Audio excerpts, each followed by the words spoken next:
Hare Krishna.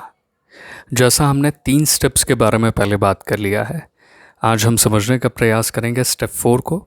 That is all about preparation of business plan. आखिर आप business plan बनाते क्यों हैं और उसे प्रिपेयर कैसे किया जाता है, इसके बारे में बात करते हैं। सो business plan describes various elements involve in starting a new enterprise. कई सारे अलग अलग दायरे जब आप एक साथ कवर करने की कोशिश करते हैं, जो पहला पॉइंट बताने की कोशिश कर रहा है, तब आप बोलते हैं, तब आप समझते हैं कि आप वेरियस एलिमेंट्स को एक जगह पे इकट्ठा कर रहे हैं। एग्जाम्पल के तौर पे आप राशन के बारे में सोचते हैं, कहाँ से लाएंगे उसके बारे में सोचते हैं, एम्प्लॉयज़ के बारे में सोचते हैं। ऐसे अनगिनत टॉपिक आपके बिजनेस के अकॉर्डिंगली सामने में नज़र आते हैं। उन पे जब आप विचार करते हैं और उन्हें आप नोट डाउन करना चालू करते हैं, तब आप एक्चुअली में एक बिजनेस प्लान बना रहे हैं। एक ऑब्जेक्टिव क्या होता है बिजनेस प्लान का? पहला होता है, it indicates the action to be taken to implement the project. क्या एक्शंस आपको लेने हैं जिससे आप उस प्रोजेक्ट को इम्प्लीमेंट कर पाए। वो एक्शन हो सकता है कि आपको एम्प्लॉय कहाँ से लाना है। ठीक है, एग्जाम्पल मैं आपके सामने में रखता हूँ कि आप मिठाई का दुकान खोलने के बारे में सोच रहे हैं, तो एक्शन आपके लिए हो सकता है प्रॉपर्टी को चूज़ करना। ठीक है, कितना रेंट आप महीने का देंगे, कितना आप उसके लिए पे करेंगे, एम्प्लॉयज़ कहाँ से आप हायर करेंगे, आपका माल मटेरियल कहाँ से आएगा। ठीक है, आप मैदा या फिर जो भी मिठाई में लगने वाला मटेरियल है वो कहाँ से लाएंगे, फर्नीचर्स कहाँ से लाएंगे। ये अलग अलग चीज़ें अलग अलग एक्शंस को दिखाती हैं, जो एक्शंस आपके पहले पॉइंट को कवर करता है। दूसरा पॉइंट कहता है, it helps the entrepreneur in raising necessary funds. जब आप बिजनेस प्लान बनाते हैं, तब आप एक्चुअली में एक फ़ंड के लिए भी एक जगह छोड़ जाते हैं। एग्जाम्पल के तौर पे आप समझने का प्रयास करें, अगर आप बिना बिजनेस प्लान के इन्वेस्टर के सामने में खड़े होंगे तो इन्वेस्टर आपकी कोई वैल्यू नहीं करेगा। इट्स जस्ट लाइक वो बोलेगा कि आप बिना प्लान के मेरे सामने पैसों का प्लान मांगने आए, तो वो संभव नहीं है।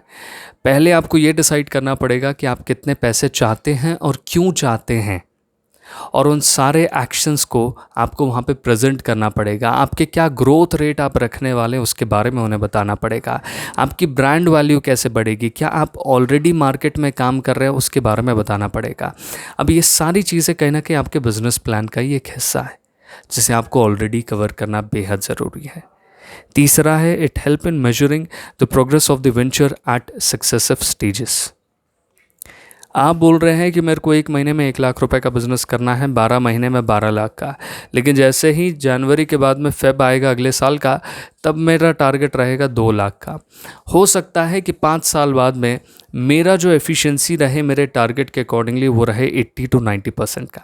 मतलब आपने रखा कि आप उस समय कमाएंगे 10 लाख रुपए हर महीने का 5 साल बाद में, तो आप 8 lakh rupees to 9 lakh rupees minimum कमा रहे होंगे। तो ये क्या है, ये आपको बताता है कि आप क्या प्रोग्रेस रख सकते हैं।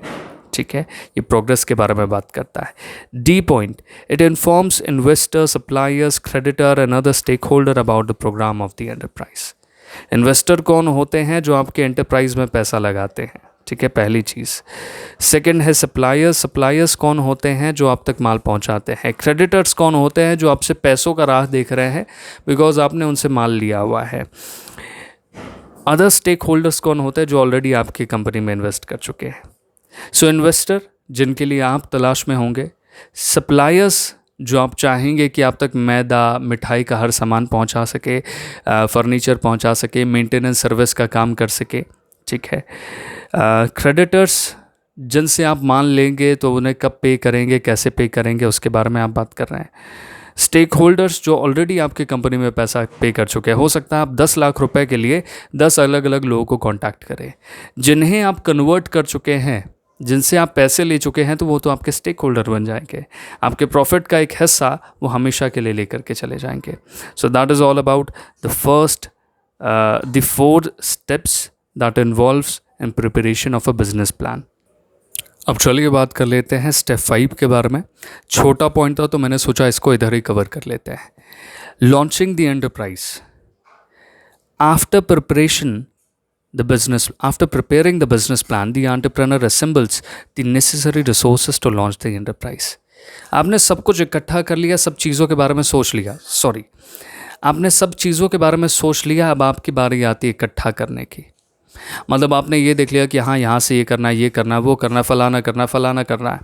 ये सारी आपकी सोच है जो आपने एक पेपर पे उतारी है। लेकिन अब आता है आपका हिस्सा, that is all about launching, जब आप प्रैक्टिकली ग्राउंड पे उतर करके उस पर कार्य करते हैं। और आपको मालूम है थ्योरेटिकली और प्रैक्टिकलिटी में बहुत बड़ा डिफरेंस होता है, तो जनरली यहाँ पे भी बहुत बड़ा डिफरेंस आता है।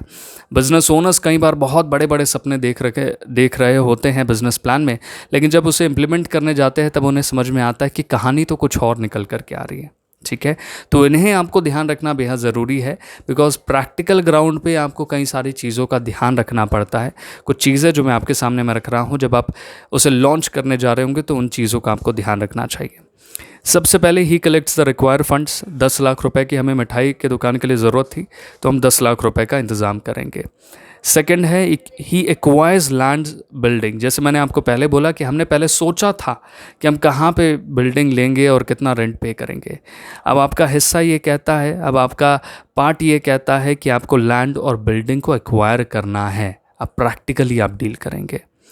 तीसरा है जब आप प्लांट और मशीनरी लेंगे, जब आप मशीन्स लेंगे मिठाई बनाने के लिए। चौथा है फर्नीचर लेंगे, फिक्सचर्स लेंगे। पांचवा है रॉ मटेरियल्स आप लेंगे, क्या क्या आपको माल चाहिए होगा, कहाँ से आप ले करके आएंगे। ये आपका हो गया हिस्सा। पांचवा है एम्प्लॉयज़ को, एम्प्लॉयज़ आप ले करके आ रहे हैं, उन्हें एक्वायर कर रहे हैं, कितना सैलरी देंगे ये पहले डिसाइड कर लिया, वो उनके सामने में रख रहे हैं। तो ये सारे पॉइंट्स आपके लिए बेहद ज़रूरी है। हरे कृष्णा, बेहतर रहिए।